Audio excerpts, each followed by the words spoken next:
operation and some others, but also the aggressive position of China in some elements and some trade policy legislation. We finished the GSP, for example, and also we concluded some trade agreements. So I guess there's a big change between March 2025 and now.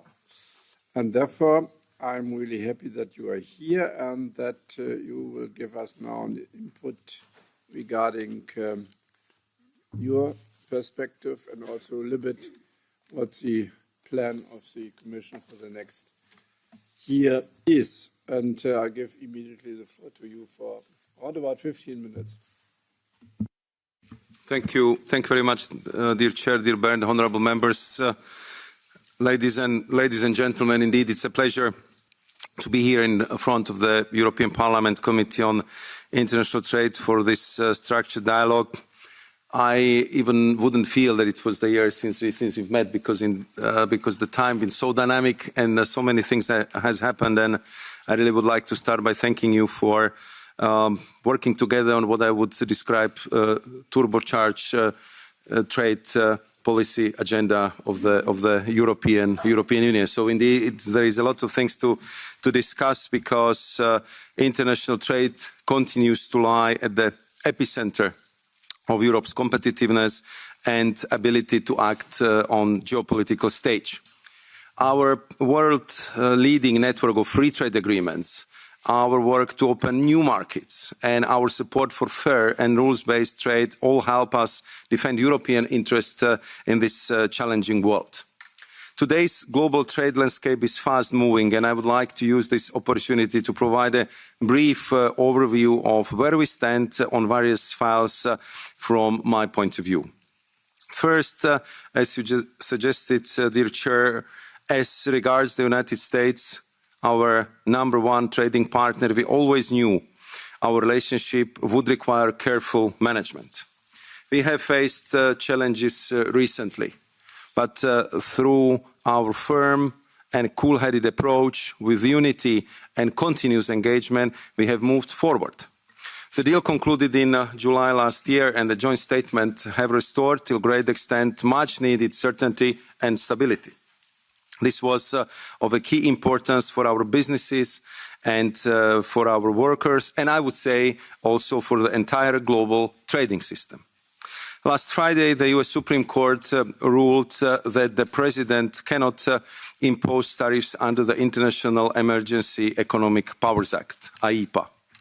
In response, President Trump enacted temporary import surcharge of 10% on top of existing most favored nation duties until 24th of July, while maintaining exemptions on important sectors like aircraft, pharmaceutical, and energy products.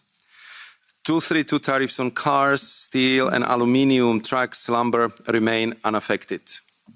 Since the ruling, I have been in constant touch with my counterparts, and they both reassured me they stand by the deal with the European Union.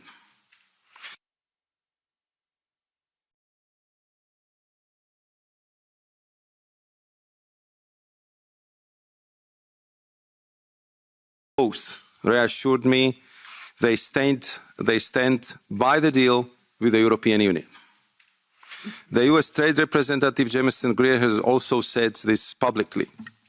At the same time, we are discussing the ways to address the issue of steel and aluminium derivatives by making it more practical and productive, and I hope we can find solutions in this matter very soon. As them, we must also remain committed to our deal. I understand your decision to delay this morning's votes on the relevant regulations, but it is imperative we keep the process moving forward in implementing our commitments under joint statement. A vote in plenary in March must remain our target under the condition, of course, that we get more clarity from the United States.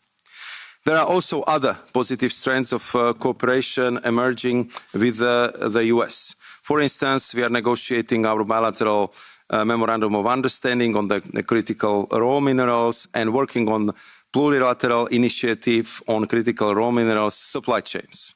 So we'll continue to engage at all levels. Our strategy here is clear. We stay united, composed, committed to our deal, while expanding our network of trade agreements with other trading partners, and I will continue seeking the clarity we need and informing you transparently as I have done so far. Turning to China, where we are seeing an acceleration and strengthening of trends of concerns to us. First, China's ever-growing dominance in key sectors, including those at the higher end of the value chain. China's manufacturing output reportedly already matches that of the EU and US combined, with a global share of 30% and growing. Second, an increasing imbalance in our bilateral trade, with the EU's trade deficit with China reaching 360 billion euros in 2025. Third, the decreasing market share of EU companies in China, with their exports and investments in third countries being displaced by their Chinese competitors.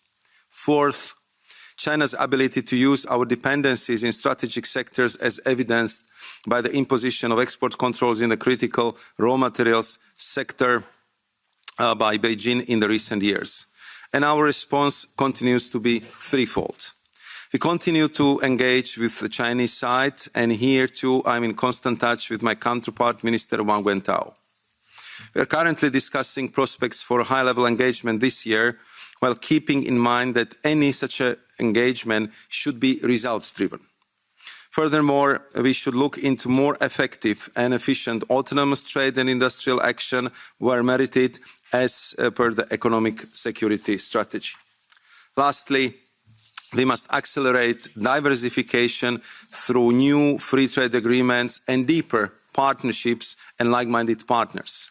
We need these countries to effectively break off our dependencies on China and open new trade and investment possibilities for our companies, and I will come to this point a little bit later on.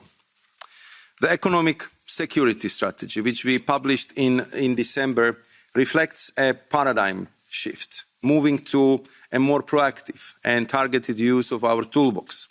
It also outlines the urgency of the EU, its member states, and importantly, industry, to systematically factor in a security premium to reduce vulnerabilities and enhance our overall security. This reinforced approach is designed to ensure that the EU remains competitive and able to secure supply chains in the changing geopolitical landscape. Our work to diversify our trade is another key element of this effort and is yielding much fruit. The deal with Mercosur region will create a unique regional bloc-to-bloc free trade area of over 700 million people. The required protections were built into the deal with the passing of the bilateral safeguard regulation offering assurances to the farmers. I think Parliament's decision to refer the deal to the ECJ was unfortunate, not least because it may delay parliamentary scrutiny, your scrutiny, for up to 2 years.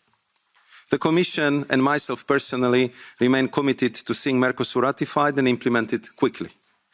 Every year we lose is a year of lost trade, lost jobs and lost economic opportunities that we badly need for our competitiveness and prosperity. Let me be specific. Between 2021 and 2025, the EU would have benefited from extra 183 billion euros in exports and 291 billion euros in GDP if the agreement had been in force.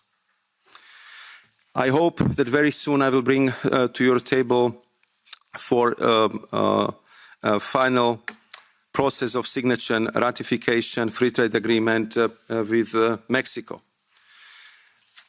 If you allow me to continue on the recently agreed FTA with India, which will help us to open up the world's fourth largest economy, traditionally marked by high tariffs and significant non-tariff barriers to the EU. The deal liberalizes 97% of our trade, 90% would go to zero, with 4 billion euros per year in tariff savings. It opens huge opportunities to expand trade that is currently commercially unattainable. In addition, the Comprehensive Economic Partnership Agreement with Indonesia offers EU exporters the chance to expand and find new markets, liberalizing 98% of trade with the largest economy in Southeast Asia. Looking ahead, talks with Australia are ongoing. I hosted my Australian counterpart earlier this month, and Commissioner Hansen joined us to discuss the most sensitive agricultural elements of the proposed deal. We were able to make good overall progress, and further technical work is now underway to bridge the remaining divergences. Talks with the Philippines are also advancing, and we hope that it may be possible to conclude still this year. The latest round with Thailand was of a more technical nature given the recent elections there, but we see a strong commitment from the Thai side to move forward. A round also took place last week with Malaysia as we look to exchange market access offers later this year. While a round earlier this month with the UAE has allowed for further exchanges in a number of important areas with a view to narrowing the differences on key outstanding issues. We also continue our work to forge closer relations with the CPTPP, as well as to diversify our offers to third countries through digital trade agreements, CFAs and CTIPs. Indeed, next week we will see the first government-to-business meeting in South Africa as part of the implementation of our first CTIP. The EU's active trade agenda also signals our firm commitment to rules-based trade at a time where these principles are under increasing pressure. With the World Trade Organization finding itself at the defining crossroads, we must work to prevent further erosion of the system. And this is precisely what we have done with our vision for a fundamentally reformed WTO, which we put forward in January ahead of the 14th Ministerial Conference in Cameroon in March. This is a long-term vision that aims for a system rooted in predictability, fairness and flexibility. And it's about a time we take a fresh look at the balance of rights and obligations agreed 30 years ago, which is no longer in tune with the global trade landscape of today. We are now in the process of establishing a key grouping of WTO members that wish to push for reform to see how best to move forward. Turning to steel. Our proposal to reduce steel quotas by 47%, to double the out-of-quota duty to 50%, and to strengthen traceability via the introduction of melt and pour requirement are all vital to protecting this strategically and economically important industry.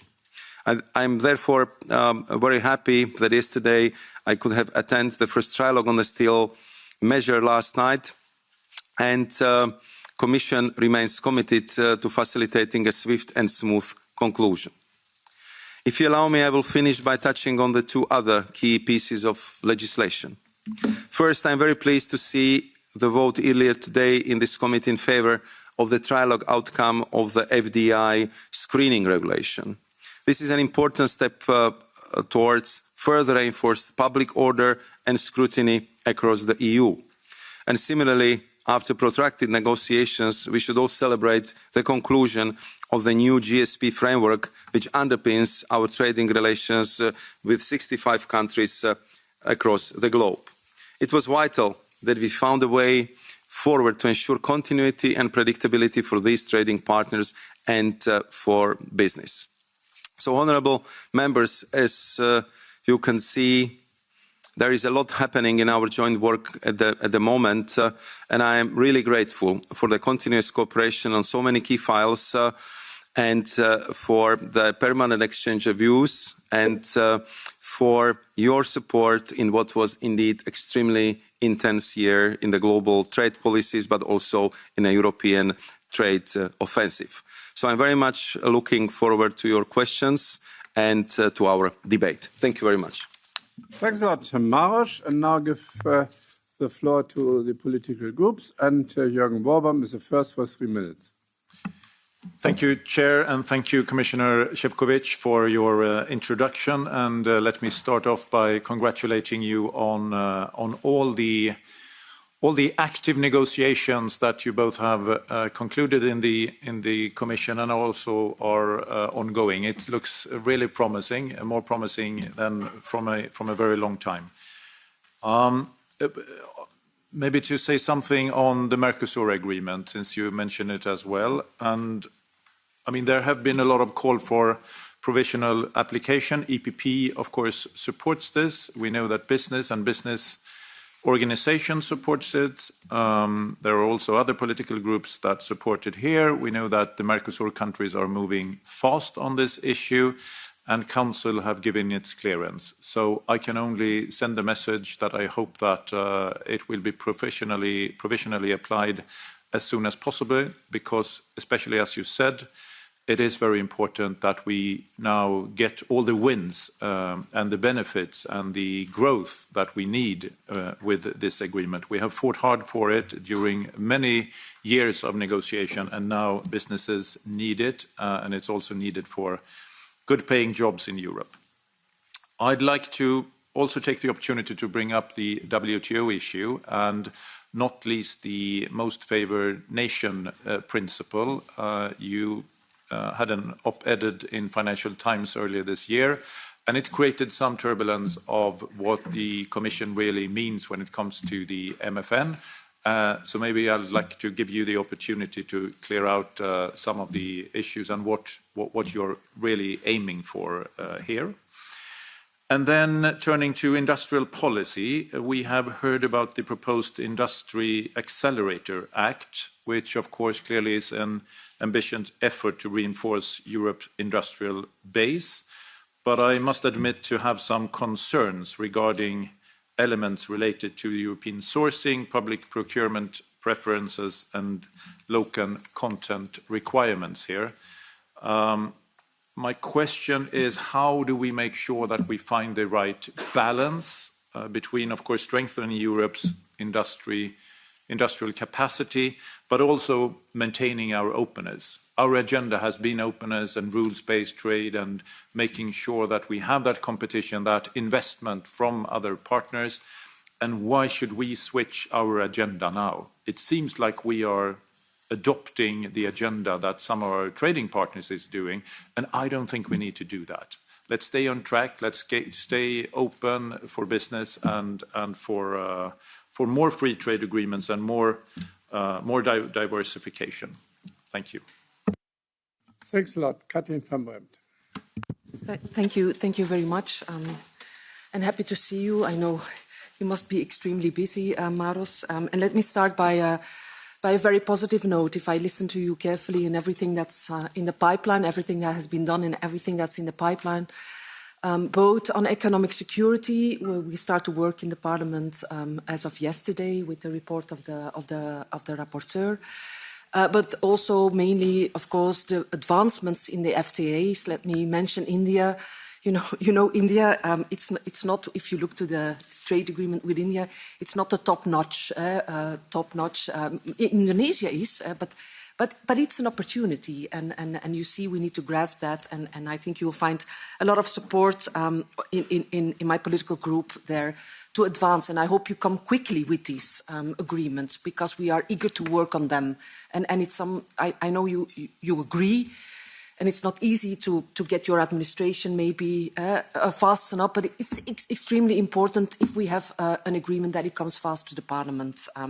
Then we shouldn't do what we have done with Mercosur, but let's not go there. But I do have to switch to the United States, of course. It's the event of not the day, not the week, not the month, but of the last year, and it will be the event of the coming year. And I think we are a little bit in a different mood there, and I understand that you have to defend it, but I do want to explain as well where we are as a political group and how we look at it. We were not happy with the agreement at all from the start. We said it's not an equilibrium. The one has 15% and we lowered to 0%.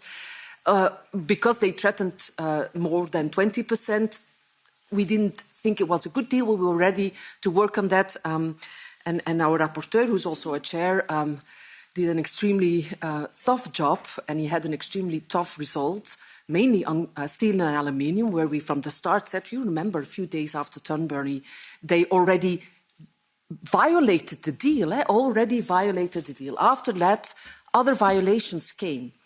And you have to understand how we feel about it. When he started violating the deal by threatening with tariffs on Greenland, we said, this is it. And now here we are with the court.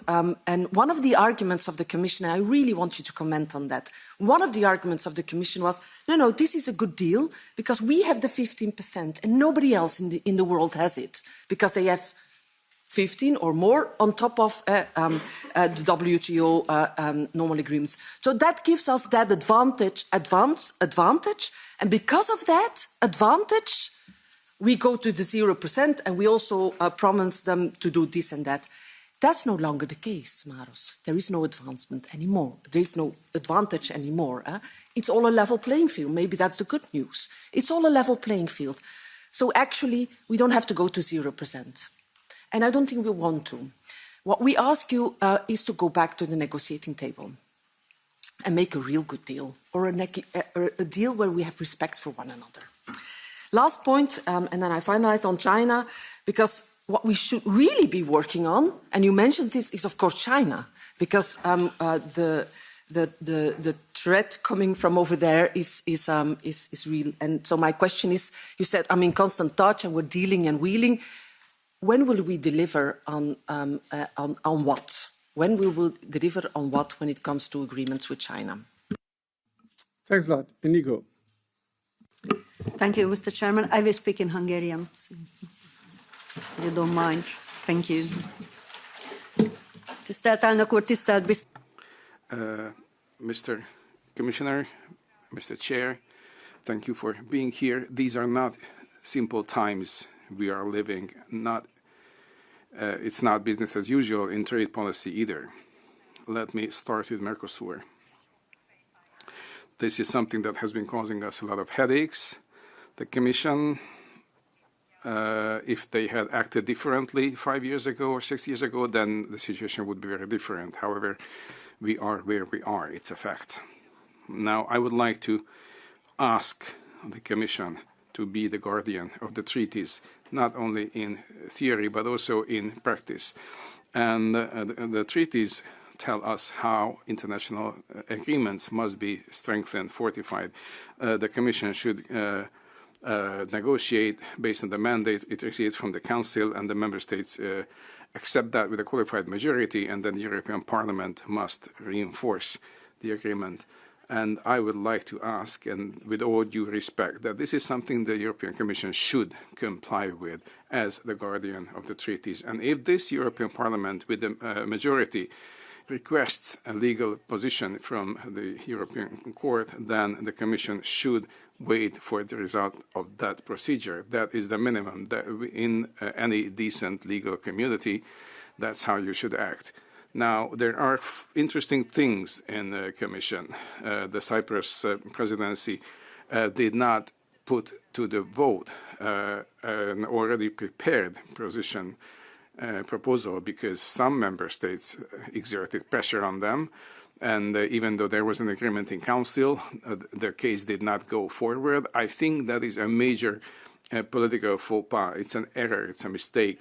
And there are ways around for the Commission. It has the authorization to do this. We would like to ask Commission not to use these workarounds because that will upset the decent cooperation between the institutions laid down in the treaties. My second comment on the agreement with the US. Our companies sooner or later will need legal certainty. They will need to know what they will be facing. I understand there is a sense of urgency that the Commission is facing. What we should see the figures, we should see the numbers. We don't know what the numbers tell us. We don't know what percentages of tariffs will be on anything, any product. And I would like to ask the Commissioner to fight for Europe, including your Vice Commissioners. And In some other issues, I feel the Commission is trying to be acting more rationally and is giving up on some issues that have been causing undue delays. And this seems to be a more pragmatic issue. Thank you for that. And please confirm that trading policy from now will be about trading and less about green and other agendas that are not part of the trade policy of the EU, because you have to create opportunities for our companies. For you, it's Karin Karlsruhe. Thank you, Chair, and thank you, Maros, for being here with us today. Today, we mark 4 years of the full-scale invasion of Ukraine, and we have to ask ourselves, have we done everything possible to stop Putin's war machine? Have we done everything we can to support Ukraine? Unfortunately, the answer is no. Trade is both an economic lifeline for the war-torn Ukrainian economy and one of our most important tools for speeding up Ukraine's integration into the EU. Initially, the EU did the right thing. We introduced full tariff-free access for Ukraine through the autonomous trade measures. Since last summer, however, we have gone completely in the wrong direction. First, we removed the ATM regime and worsened Ukraine's access to the EU market for agricultural products. Then we promised that Ukraine would be able to trade steel tariff-free, something we are now in the process of taking away through the new steel tariffs. Let us stop that. And still, 3 member states maintain special import bans against Ukraine. Commissioner, this situation is unacceptable. And I really want to ask how the Commission, how you will handle this urgent issue. If we truly mean what we say when we claim that we will do everything we can for Ukraine for as long as it takes, we cannot continue like this. We are talking about a country that fights for our freedom and security and that is soon becoming a member of the internal market. The Ukrainian economy is under high pressure and Ukraine needs trade and aid.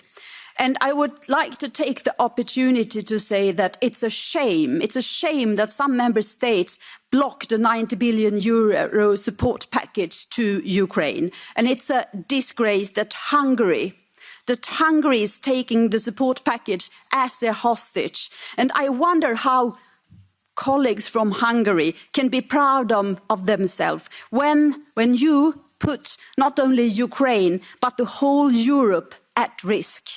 Thank you. Thanks a lot, Karin, for this clear message. Now for the Greens, Anna Cavazzini. Thank you very much. I also want to start with the USA. I think it is actually, of course, a very good decision that the Supreme Court confirmed what all of us has been saying from the beginning, that these tariffs are illegal. And on top of that, they're also highly unpopular in the US. They also didn't create more jobs. And also, as unfortunately now, they didn't create more stability, because we know that Trump announced already additional tariffs and also additional investigations. So I think it is very good that this parliament did not vote today. And let me be very clear, I think before we can vote here in this parliament, we don't need only rhetorical commitments by the US that they stick to the deal, because clearly the actions at the moment show differently, but we need like black and white on paper that there is a solution for the aluminium and steel, and that there will be no additional tariffs to what has been agreed in Turnberry. So this I find very important. Secondly, I also want to actually touch upon the Ukraine, but in relation to investment policy, because we have seen that there is a lot of cases or threats of cases when actually we apply sanctions on the basis of old ISDS treaties that are still in place by some of the member states. And we all know, and we have a very common approach here in this European Parliament, the Commission has a very good approach, saying that with the grandfathering regulation and also with our new rules, the member states should actually renegotiate or terminate the old bits. And again, we see how dangerous they are because we are threatened now by Russia for our sanction policy. This is outrageous. So I wonder what the Commission is now doing to have real action vis-à-vis the member states and make sure that these old BITs are either getting renegotiated or terminated. And then I have a last question on the India FTA. Probably you can say a little bit more on the sustainability parts because my feeling is they're very, very weak. But I read in the Q&A of the Commission, I mean, we have not seen the text yet, that there is an additional climate agreement. Probably you can, or like a climate MOU, whatever, you can elaborate a little bit of what that is. And the last question on India, can you make sure that India will be still possible to produce generics? Because we know it is of utmost importance for any country in the global south, for African countries to get access to this medicine. Otherwise, we will have a huge health crisis. And this is for me, one of the most important topics. Thanks. Thanks, Manon, for the left. Thanks, Mr. Commissioner. I'm going to speak in French. I don't know how fluent your French is, but feel free to listen to the interpretation. Merci, Monsieur le Commissaire. Thank you, Commissioner, for being with us here today. I'd like to start with a question that is quite simple. And I think I've asked you this question already. So I'd like to have a clear answer. Are you not trying to get rid of the Parliament? I'm asking that because you have tried to get around national parliaments when it comes to free trade agreements such as Mercosur, and now you're trying to get around our European Parliament when it comes to adopting this free trade agreement, which is the worst possible free trade agreement signed by the European Union. And it's going to involve many tons of beef and chicken, and nobody here has voted for this agreement. So what kind of democracy can this be? Worse than that, there was a vote in Parliament. It was a vote to go to the Court of Justice of the European Union, and they intervened a couple of weeks ago. And so I think that your stubborn approach with regard to this agreement is a double mistake. First of all, it's a political mistake, and it's the first time that we've had this type of FTA implemented without any vote from any parliament, but it's also a legal mistake. And I know that often you attach a lot of value to these European agreements for reasons such as austerity, but there is a rule, a page looking at rules, and so I'm going to read part of that out. Article 218 of the Treaty of the Functioning of the European Union is very clear with regard to this procedure here and the obligation of involving the European Parliament at all levels. Quite clearly you haven't respected that rule because you were really confirming the provisional application of this agreement without our European Parliament having had its say on the subject. And that very same Article 218 confirms the capacity of the European Parliament to go to the Court of Justice. Now, once the Court of Justice has actually been handed the file, and that if they decide that the Mercosur agreement is incompatible with the European treaties, how are you going to justify the provisional implementation, not only without the vote of our Parliament, but also with regard to a part of an agreement that is not legal? Now, I'd also like to remind my colleagues here, now how indeed can you be satisfied that we have this type of agreement without us having had our say? You might agree with me or not, but at least we have this right, a democratic right. And I'd like to just finish up with regard to the agreement with the United States. Now, maybe I didn't hear properly. And we've just received a great slap in the face from the United States with the court now in the United States having said that this is an illegal agreement. And so you say now, no, we're going to implement it anyway. Donald Trump has slapped us in the face and you're actually turned the cheek so he can slap the other cheek. Now, I think that what we want here is you want to have an FTA with Australia, Philippines, Mexico, whatever. And you're never questioning the FTA with Israel. And so I think, Commissioner, that beyond political agreements that we might have, and there are many of them, but what is really difficult for us to accept is the whole business about the variability of the rules that you apply. Dear colleagues, we invited also the chairs of committees which are also related to trade policy, and luckily the Agriculture Committee is here with us with the Vice Chair, Norbert Linz, and I give him the floor for 3 minutes. Yes, dear Chairman, dear Commissioner, we all recognize the indispensability of international trade, especially since the EU is a major world exporter and notably a major exporter of agricultural products. However, we must admit that EU trade policy is also a matter of concerns for the farming community. This fear seems well funded because production conditions and costs in parts of the world cannot be compared to those in the EU. Competition is sometimes distorted. The agriculture sector has also been severely affected by the upheavals caused by Russia's invasion of Ukraine, and it's now impacted by the US trade war. Under these circumstances, EU trade policy attracts criticism, in particular from farmers. It is sometimes seen as not defending their interests. The agreement currently being negotiated with Australia certainly reinforces that skepticism, at least among our producers of beef, lamb, sugar and rice. So, therefore, the Commissioner, in your opinion, how should the EU Union's trade policy evolve to maintain free trade while meeting the expectations and address the fears of many farmers? Thanks a lot, and Maros, from my side, 4 points. First, of course, I have a different view regarding the United States and the breaking of the agreement. For me, it's clear that the United States have broken the agreement several times. Some weeks after the deal of Scotland, they introduced the lifting from 15 to 50% of the so-called derivatives. And this is harming, day by day, small and medium-sized enterprises in Europe.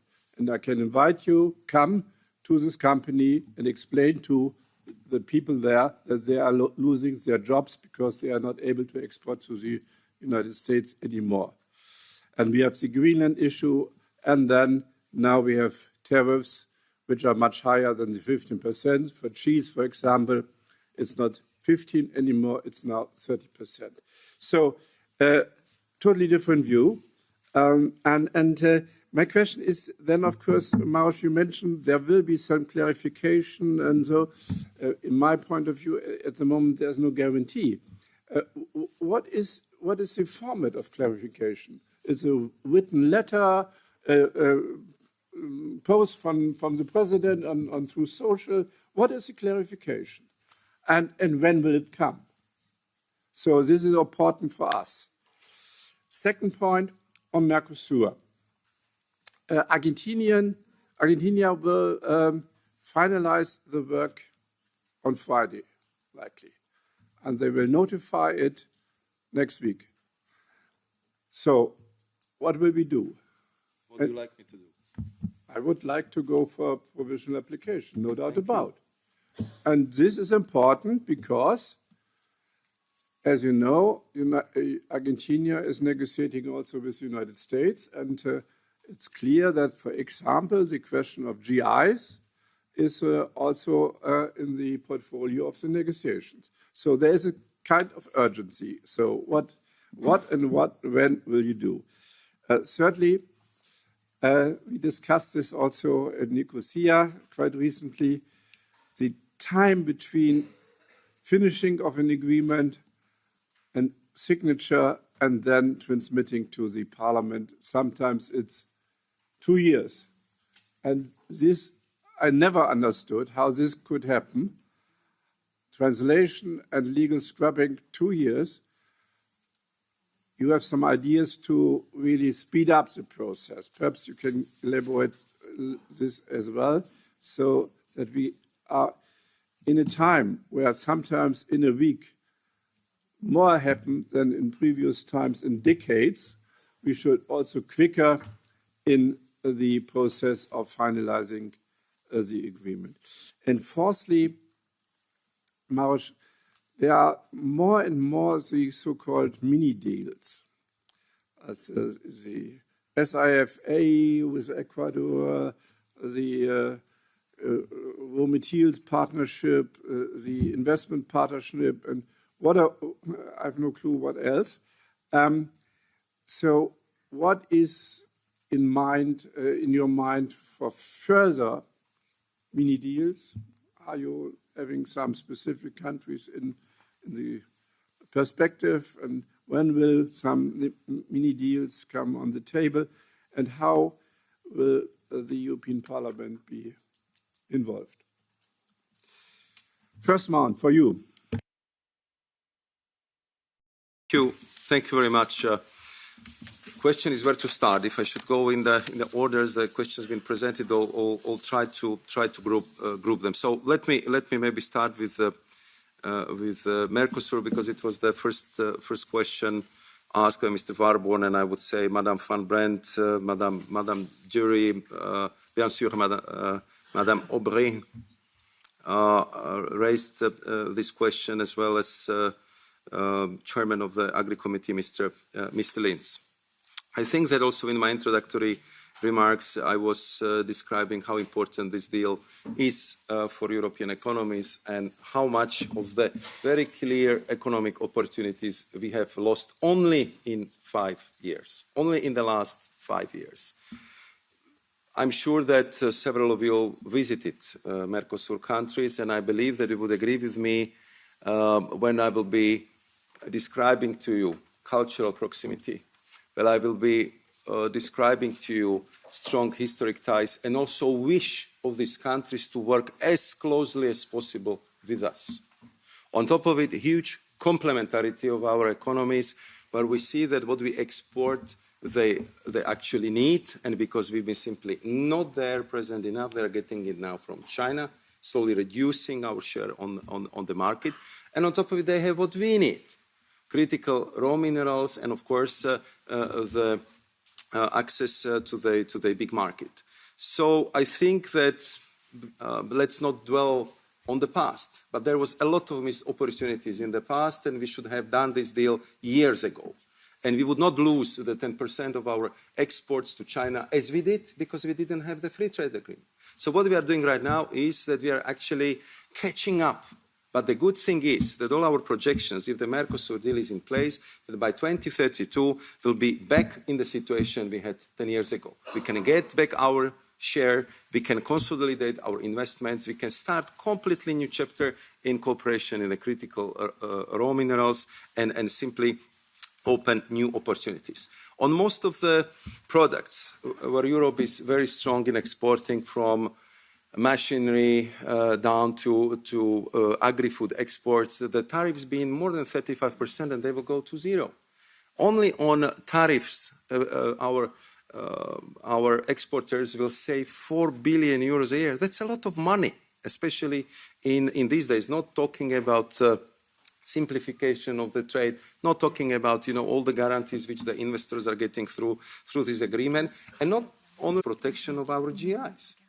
Mr. Lange, you are absolutely right. The United States do not like our GI system, and of course they are questioning it, and they are talking to our free trade agreement partners and having question about the GI protection. And therefore, I think that we should kind of positively respond to the fact that all Mercosur countries, despite the tough time we really gave them over the last 2 years, stop and go, very tough safeguards. If it comes to agriculture, really very strict quotas, full respect of our food and safety standards. And then, of course, that we thought that we would be able to conclude in December, and we needed a couple of more weeks to do that. So they really demonstrated strong willingness to work with us as a strategic, real partner, and I think that we should clearly respect it. Indeed, Argentina most probably will be the first one to conclude the ratification. other Mercosur countries are coming next, and therefore we are of course reflecting how to proceed. I disagree with some of you who said that we are depriving the European Parliament of the vote. No, it was not us who sent it to the European Court of Justice. You could have voted on this agreement. You decided to send it to the European Court of Justice, which I fully respect. I fully respect it's your right, but I believe that you will get the answers which you already got in the case of Singapore, because the questions are very, very similar. So it's kind of delaying tactics which might delay the ratification by the 2 years. And I honestly think that in this case it would be very unfortunate to pile other hundreds of billions of euros of the lost opportunities. Therefore, we are consulting with the member states. We are consulting with the members of the European Parliament. Thank you very much, Chairman Lange, for a very clear statement. And I just would like to say that when Mercosur countries are ready, we will be ready as well. But let's continue these consultations with member states, with you. But I think we cannot let this chance to slip through our fingers anymore. Then, if it comes to second question of Mr. Barb on WTO and MFN principles. Indeed, the article in Financial Times brought attention to our submission. It was our intention because we wanted to start honest debate about what we need to change in the WTO. There was a lot of questions about China. There was a lot of questions about how we use our trade defense instrument. And of course, there is one underlying cause for most of it. And these are global overcapacities. These are unfair trade policies. These are state subsidies. These are different non-transparent interventions from the state level. And of course, it has dramatic impact on the trade.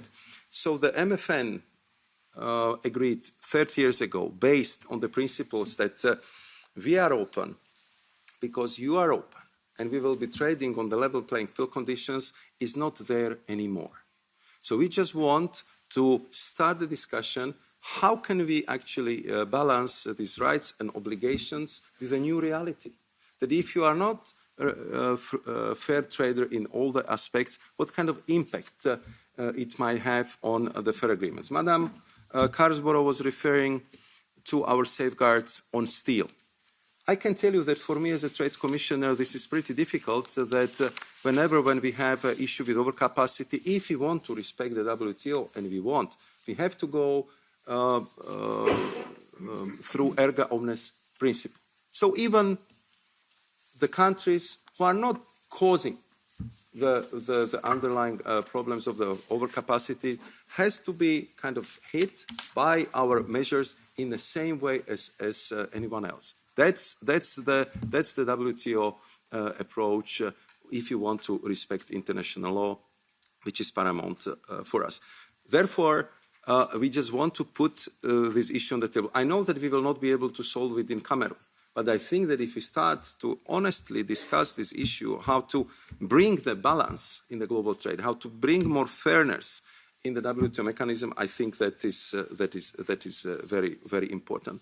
And I would say, speaking about the balance, the same applies to Industrial Accelerator Act, where we are currently discussing within Commission how to find the proper balance in making sure that we can protect the European industry from unfair competition, how we can make sure that European public money will be there first and foremost to support the European projects, and how to respect our international obligations, and how also to protect our coveted relationships with our free trade agreement partners. That's the balance we are seeking, and that's on what we are working in the European Commission.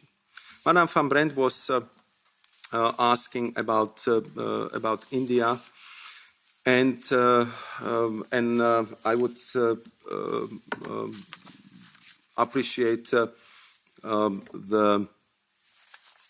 appreciate also your comment, which was very much and very well seconded by Mr. Lange, on how long will it take us to approve all these agreements. And I can tell you that it was not only in Nicosia, I also presented in the official sitting of the Trade Ministers' Council that we cannot afford to do business as usual. So if we kind of conclude the negotiation, which sometimes lasts many, many years, even though over the last year we managed to find a way how to accelerate all the ongoing negotiations. Nevertheless, we are usually talking about the years. But once we finally, after strenuous and tough negotiation, conclude the deal, for me, it's simply unacceptable in the current situation that we would wait 2.5 years before these agreements could enter into force. What is the problem? Of course, one of the issues is legal scrubbing, which has to be done by both sides. And then, of course, we are talking about the translation into 24 languages. So what I was suggesting to my colleagues in the Trade Ministerial Council, we are, of course, respecting all the languages, and the agreements will be always published in official journals in all the languages. But I think that we should start the proceedings in English language, because it would make it much faster, much easier. We would not lose the time, and we are not depriving any single linguistic group, any single official language from any rights, from any kind of legal position in that regard. We had a preliminary discussion of that, where I think there was a support for this approach from the Council, but I know that it was that we are not there yet, because the language questions are always a very challenging one. But I hope that in this we could be pragmatic, and we can really achieve much bigger or much better results. If you allow me, I would then continue with China, then go to Ukraine, and end up with the United States. And India, yes, you're right. So if it comes to China, I mean, the last year deficit with China is 360 billion euros. So it went to the growing level again. And clearly this is not sustainable from the medium to long term. And we are also faced with different figures, even from official sources like IMF, which actually presented a study that 4% of the Chinese GDP is used for different kind of state subsidies or state support for export promotion. And of course, in this case, that is then very difficult to compete on the level playing field. So all these are the issues which we'll be raising with our Chinese counterparts. And on top of it, we are using our trade defense mechanism. We are well over 200 cases where we are using TDIs. But here I also would like to say that in the framework of our economic security discussions, I think that we have clear understanding in the Commission, and I had it from you as well, that we have to look in a way how we can speed up the process as well. Because again, if you want to be totally diligent to our rules, so investigation might take more than a year. We need total detailed study. We need a complaint coming from the company, or we can do it ex officio. That's a process which takes a lot of time and very often misses, I would say, that opportunity to act when it's really needed.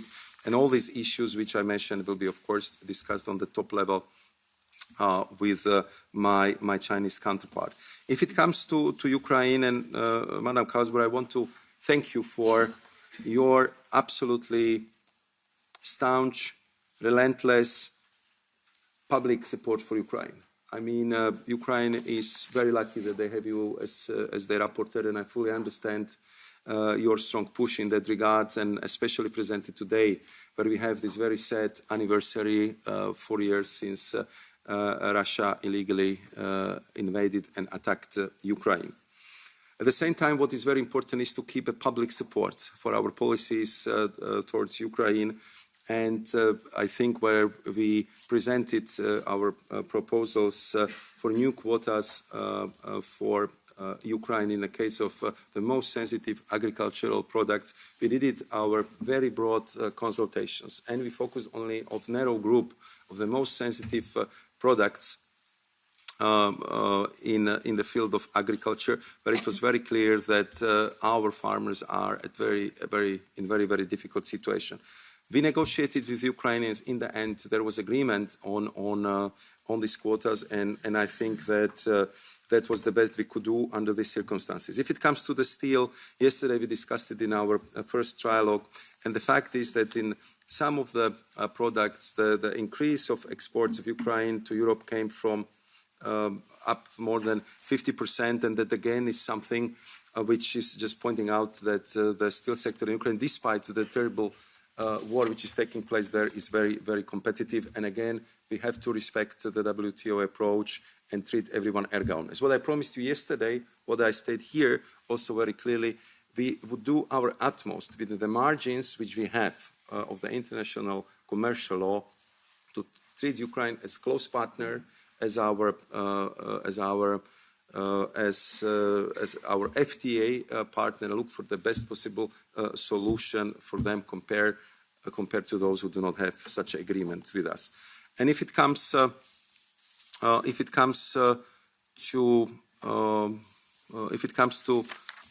United States of America, which was the question raised by several of you,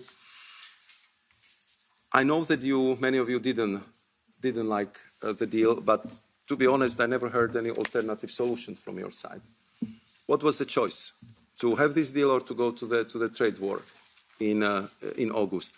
Would you be praising me if I would tell you in August that, okay, negotiations failed, we are entering the trade war? Would you be happy if you would see that factories are closed, jobs are lost, and we have a dramatic turn for worse in our relationship with the United States? You are criticizing this deal, and I understand that it's absolutely right. But look also at the numbers. If you look at the numbers, our exports to US actually increased over the last year. If you talk to many of the industries, they prefer this solution than the trade war. And I think that we have to look at it not only from the point of view of elegance of the agreement or the framework, but also what does it do on the ground? Are our people better or worse if we have this joint statement or not? And I know that our opinions are diverging, but we're also talking a lot to the companies, to the workers, and of course to the European leaders. So what is happening right now is, of course, another stage of what is, as I said, extremely demanding and challenging relationship management. But I have to say that on Saturday morning, I got a phone call proactively coming from the United States, where they've been telling me, look, we have this ruling of the US Supreme Court, and I want to reassure you that we are going to stick to our deal, that we will respect the deal if you would respect the deal. Therefore, you heard me in my introductory remarks that we both have to stick to our bargain. Of course, what is now ahead of us, this is the transitional period where they are figuring out how to deal with this really landmark court ruling. And we are talking every day. Just before coming here, I had another phone call with the Commerce Secretary Latting. Yesterday, I spoke twice with Ambassador Greer, and I am very vocal about what is very difficult for us. For us, 15% all-inclusive is a deal. And I know that 10 plus more than 5% is outside of the deal. But I also understand that they need to figure it out themselves, how they would operate in this new environment, and that we have to simply bring you more information, more detailed information, and I would still plead that we should also stand to our side of the bargain. So if you would have a vote in the March plenary, what would happen? Thanks to Mr. Lange, you have quite a few safeguards. I think you call them 5S. Then the trilogue starts. So you have all the options as a co-legislators to amend the agreement, to vote for it, not to vote for it, or to present your opinions. And I'm just pleading with you, let's go to that stage.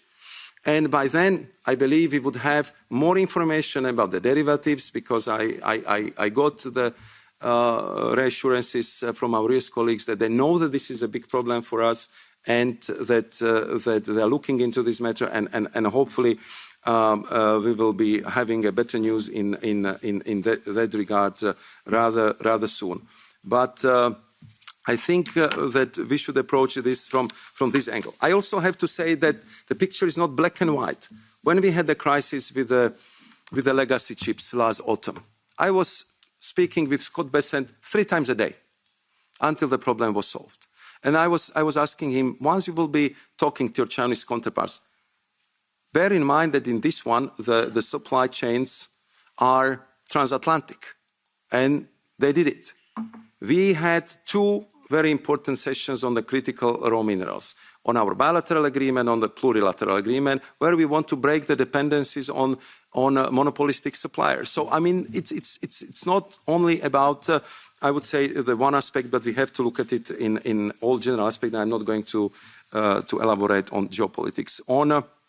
On India and the question of Madame Cavazzini, and Madame Cavazzini also had a question on investments. So on India agreement, I think you're absolutely right that when we had the summit in India, the free trade agreement was a very important element of it, but there was also the discussion on EU-India strategic agenda, cooperation in defense, but also cooperation in the environment, and we established, based on the Memorandum of Understanding, EU-India platform for cooperation and support on climate action. And this platform will be launched in the first half of this year.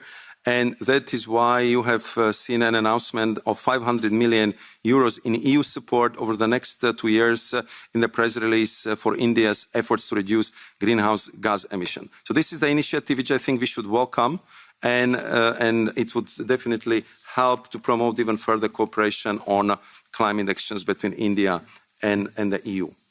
On generics, promoting the access to the medicine is important, and of course we are very attentive to it. And we have agreed with India to include the same level of protection of regulatory data as a TRIPS agreement. And this provision aims to incentivize innovators of medicine to invest in research and innovation. And on top of it, our FTA also contains an explicit recognition of the Doha Declaration on the public health to ensure that the TRIPS flexibilities can be fully used by both parties.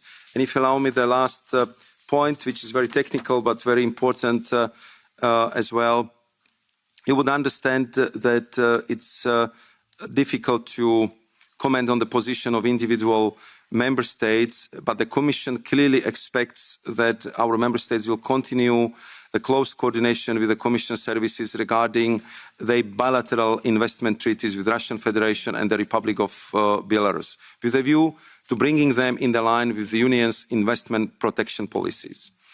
In the meantime, the EU sanctions regime includes measures introduced to add extra procedural safeguards against any damages claims and arbitration, such as those based on EU member states' bilateral investment treaties with the Russian Federation. And therefore, regarding the complaints, the responsible Commission services will provide an assessment and reply accordingly. Of course, it's very difficult to prejudge the outcome of such an assessment, but then you see the process is ongoing. And Mr. Chair, last point, because this agriculture was mentioned so many times, and I think that Mr. Linz already left, but I still would like to make one very important point, because I spent quite some time with our farmers, and I believe that it will mutually very enriching discussions. So one point which I shared with them is that European Union is agri-food export superpower. Nobody exports more food products than us. It's 235 billion only in the last year. And on top of it, we are very good at that.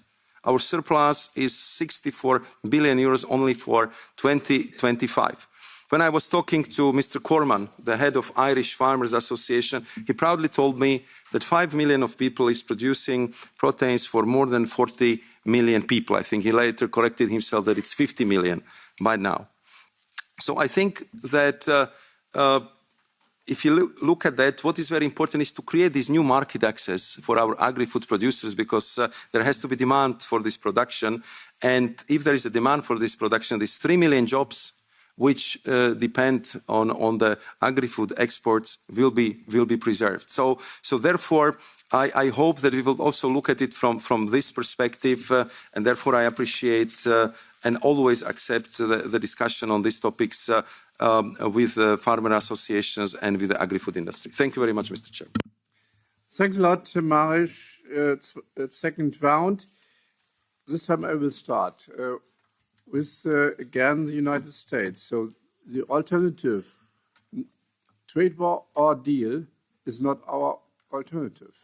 We always said, regardless if we like or not like the deal, we are sticking to the deal. And I guess also our American friends can look to the compromise amendments we worked out after a long process with different political groups. And these compromise amendments, you mentioned the 5S, so everybody can look to that, is in the frame of the deal. We're sticking to the deal. And we hope that the United States is also sticking to the deal. That's a question. They are doing it not. They are breaking the deal.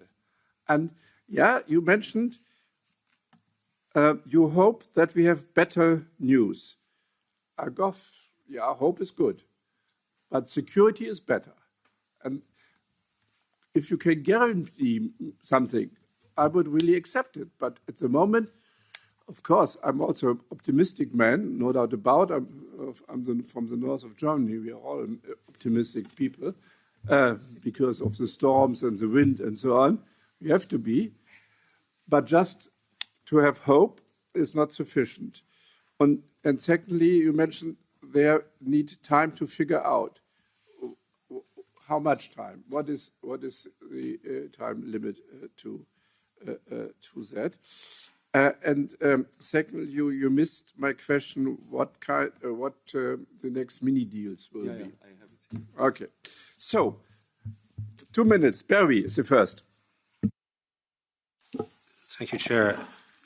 Like you said, last July the Commission secured what was, particularly in comparison with other blocs, a good and balanced deal with the US. And I welcome your acknowledgement today that the US has reassured you it stands by that agreement, and your confirmation too, I would say, that the European Union will not seek to capitalise on the court's decision. That's important.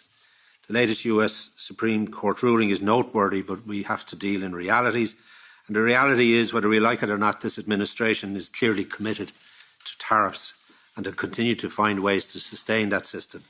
So what we need now is absolute clarity that the good deal reached in July remains a good deal here in February, both in substance and in spirit.